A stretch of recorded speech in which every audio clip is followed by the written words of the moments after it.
Olá, seja muito bem-vindo. Mais uma vez, é muito bom estar em sua companhia. E nós estamos ao vivo. Agora são 8 horas e 36 minutos pelo horário de Brasília. E a partir de agora, você confere comigo as principais notícias desta quinta-feira. Vamos então aos destaques do dia. Multidões vão às ruas das principais cidades do país para comemorar o bicentenário da independência. Pedidos de seguro-desemprego caem em julho e retomam o patamar pré-pandemia. E você vai ver também a incrível história de um japonês que recebe para não fazer nada. Isso mesmo. Tudo isso a partir de agora. E olha só, os 200 anos da proclamação da independência do Brasil foram comemorados em todo o país. E nós vamos ver agora um resumo de como foi a celebração em Brasília, no Rio de Janeiro e também em São Paulo. O presidente Jair Bolsonaro participou das comemorações do bicentenário da independência em Brasília. O tradicional ato cívico do 7 de setembro começou cedo. Bolsonaro chegou à esplanada dos ministérios em um carro aberto, acompanhado pela primeira-dama Michele Bolsonaro. Antes de subir à arquibancada destinada às autoridades, cumprimentou as pessoas que foram assistir ao desfile. O presidente assistiu ao desfile junto com o presidente de Portugal, Marcelo Rebelo. Ministros de Estado e empresários também marcaram presença. E, como de costume, a parada teve o desfile dos militares e a apresentação de alunos de escolas públicas do Distrito Federal. A Esquadrilha da Fumaça coloriu o céu de verde e amarelo. E, pela primeira vez, tratores participaram do desfile, com o objetivo de valorizar o agronegócio. No Rio de Janeiro, motos desfilaram pelas ruas da cidade desde as primeiras horas da manhã. Também foram realizadas atividades marítimas e cerimônias de bandas militares. Às 4 horas da tarde, horário que Dom Pedro I teria proclamado a independência às margens do rio Ipiranga, uma salva de 21 tiros foi executada no Forte de Copacabana. Em São Paulo, nem o tempo ruim atrapalhou as comemorações. Por causa do bicentenário, o desfile foi transferido para a Avenida Dom Pedro I, no bairro do Ipiranga, bem em frente ao Parque da Independência. Região onde, segundo a história, o então príncipe regente, em 1822, deu o grito da independência. Participaram do desfile tropas das Forças Armadas Brasileiras, as Polícias Militar e Civil de São Paulo e homens da Força Aérea e da Marinha. Alunos de escolas paulistas e pessoas com deficiência também marcaram presença. Centenas de veículos tomaram conta da Avenida Dom Pedro I. E, para fechar o espetáculo, os carros deram lugar à cavalaria. E o ministro Luiz Fux, do Supremo Tribunal Federal, preside hoje uma sessão do Supremo pela última vez. Na próxima semana, a ministra Rosa Weber assume o cargo e ficará 2 anos à frente do Poder Judiciário. Em seus últimos discursos, Fux tem destacado o avanço do uso de tecnologia no Supremo. Um exemplo disso foi a criação do plenário virtual, em que os magistrados podem votar em diversas ações, sem a necessidade de sessões físicas que demandam maior custo, organização e tempo. O Supremo também passou a ampliar o uso de inteligência artificial, utilizada nos sorteios dos relatores das ações e processos que são levados à corte. Internamente, o magistrado é criticado por não ter posições firmes em defesa do Supremo diante de ataques realizados pelas redes sociais, sites e durante protestos. Ao longo da gestão de 2 anos, Luiz Fux evitou pautar assuntos polêmicos. Ele deixa o cargo em meio à campanha eleitoral deste ano. E a posse da ministra Rosa Weber na segunda-feira deve ser presencial e reunir convidados, familiares da magistrada e também autoridades. A expectativa é que representantes dos 3 poderes compareçam à cerimônia.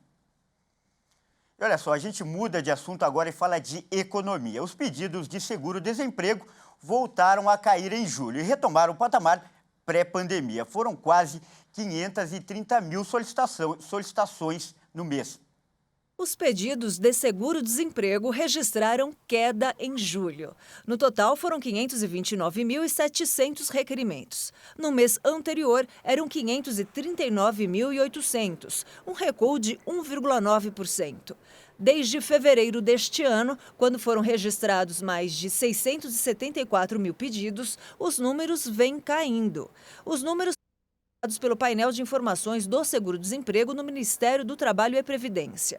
O governo federal diz que o resultado reflete o esforço para a manutenção dos empregos no Brasil e sinaliza para a continuidade de recuperação do mercado de trabalho.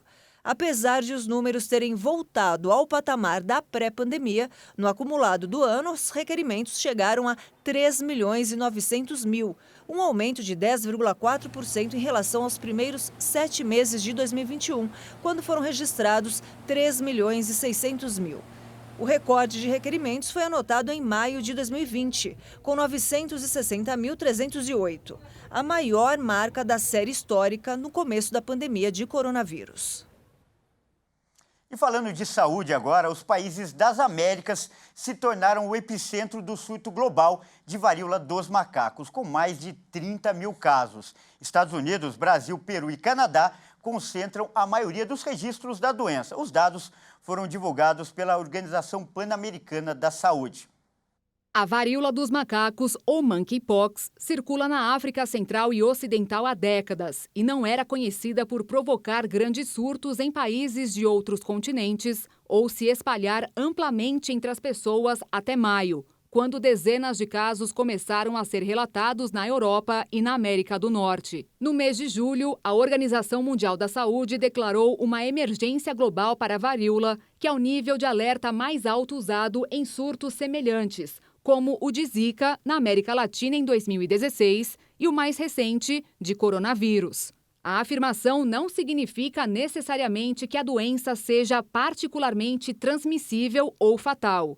Nas Américas, a maioria dos casos foi detectada entre homens, embora pelo menos 145 casos também tenham sido confirmados entre mulheres e 54 casos entre crianças menores de 18 anos. O assunto agora é pandemia e, de acordo com o Ministério da Saúde, em 24 horas foram registrados 8.892 novos casos de Covid-19. Os estados de Minas Gerais, Mato Grosso, Rio de Janeiro, Pernambuco, Rio Grande do Norte, Roraima, Tocantins e também o Distrito Federal não atualizaram os dados. Já o Mato Grosso do Sul não atualizou o número de mortes. Vamos então aos números atualizados. O Brasil confirmou mais 57 mortes por Covid-19 em 24 horas. Desde o início da pandemia, já são 684.637 vítimas da doença. Em um dia, foram registrados 8.892 novos casos de Covid-19.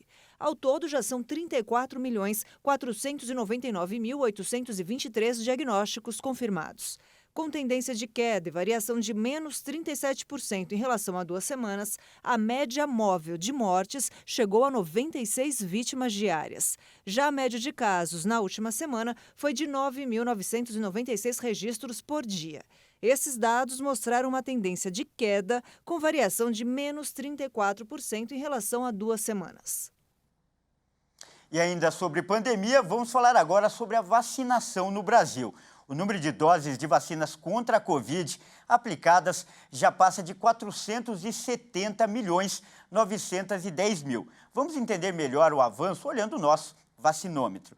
De acordo com dados do Ministério da Saúde e também das Secretarias Estaduais de Saúde, a primeira dose já foi aplicada em 84,94% da população. Já a segunda dose em 80,54% dos brasileiros. E a primeira dose de reforço em 55,27% das pessoas. E veja a seguir, ONU quer a criação de uma zona de segurança em torno da usina de Zaporizhia. E você vai ver também, japonês tem um emprego que muita gente sonha. Ele recebe para não fazer nada. Nós voltamos daqui a pouco.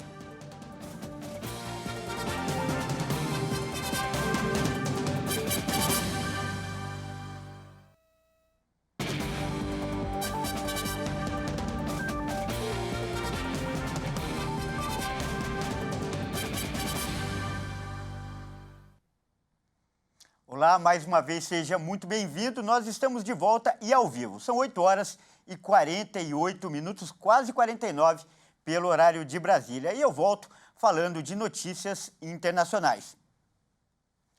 Olha só, a agência da ONU exigiu a criação de uma zona de segurança em torno da usina nuclear de Zaporizhia. A Ucrânia apoiou nesta quarta-feira o envio de capacetes azuis da ONU à central nuclear de Zaporizhia, ocupada pelas tropas russas. O diretor da Energoatom, a operadora nuclear estatal ucraniana Petro Kotin, declarou que mobilizar o contingente de manutenção de paz e retirar os militares russos pode ser um dos meios para criar a zona de segurança no local. O posicionamento veio um dia após a divulgação de um relatório pela Agência Internacional de Energia Atômica que pedia a criação de uma zona de segurança. The hits that this facility has received and that Os ataques que esta instalação recebeu e que eu fui pessoalmente capaz de ver e avaliar junto com especialistas são simplesmente inaceitáveis. Estamos brincando com fogo e algo muito catastrófico pode acontecer. We are playing with fire and something very, very catastrophic could take place. Nesta quarta, o diretor interino da agência nuclear ucraniana, Oleg Korykov, listou perigos que a usina corre em meio ao conflito com os russos. Можемо потенційно попасти в ситуацію. Podemos potencialmente entrar em uma situação em que ficamos sem diesel, e isso pode levar a um acidente com danos à zona ativa do reator e, consequentemente, liberar materiais radioativos no ambiente. З пошкодженням активної зони реакторів і, відповідно, з викидом радіоактивних продуктів в навколишнє середовище. Korykov destacou ainda possíveis consequências não só na Ucrânia, mas também definitivamente além de suas fronteiras. As tropas russas tomaram o controle da maior usina nuclear europeia no começo de março, pouco depois do início da invasão à Ucrânia. Há várias semanas a central é alvo de bombardeios, com Moscou e Kiev se acusando mutuamente da autoria dos ataques. E a onda de calor que atinge a costa oeste dos Estados Unidos deve se dissipar nos próximos dias. O anúncio foi feito pelas agências meteorológicas do país. Também foi feita uma advertência para as condições climáticas perigosas propícias a novos incêndios. A Califórnia e os estados vizinhos sofreram uma semana com temperaturas acima dos 40 graus. O calor colaborou para incêndios gigantescos como este. A melhora do clima com a chegada de uma frente fria vinda do Canadá pode trazer seus próprios perigos, alertou o Serviço Nacional de Meteorologia. A frente fria traz rajadas de vento. Combinadas com uma umidade relativamente baixa, essas condições poderiam ser potencialmente propícias para provocar novos incêndios e espalhar os que já existem. Vários incêndios florestais avançam no oeste dos Estados Unidos. 2 deles começaram no último fim de semana.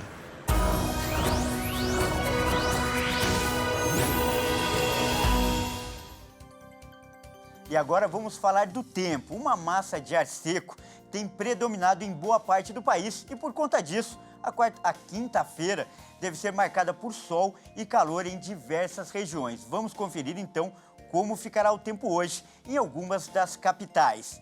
A gente começa falando de Porto Velho, capital de Rondônia. Por lá, o dia começa bem quente. Neste momento, a cidade já registra 24 graus. E a previsão é de que hoje a temperatura alcance os 36 graus. Em Fortaleza, a capital do Ceará, o dia também vai ser de calorão. Durante o dia, algumas nuvens carregadas podem se formar, mas sem possibilidade de chuva. A máxima prevista para a cidade é de 31 graus. E para finalizar, a gente fala de São Paulo. O dia amanheceu bem gelado por aqui, mas a expectativa é de um dia quente e ensolarado, bem diferente do que foi registrado ontem. A máxima prevista para a capital paulista é de 30 graus. E olha só que interessante e curiosa essa história. Um morador de Tóquio, no Japão, tem um emprego que muitos adorariam. Sabe o que ele faz? Ele não faz nada. E olha só, ele ganha bem para fazer o que faz, ou melhor, o que não faz. Vamos ver? Este é Shoji Morimoto. 4 anos atrás, ele trabalhava em uma editora. O chefe dele vivia reclamando do funcionário, a quem chamava de preguiçoso e que não fazia nada.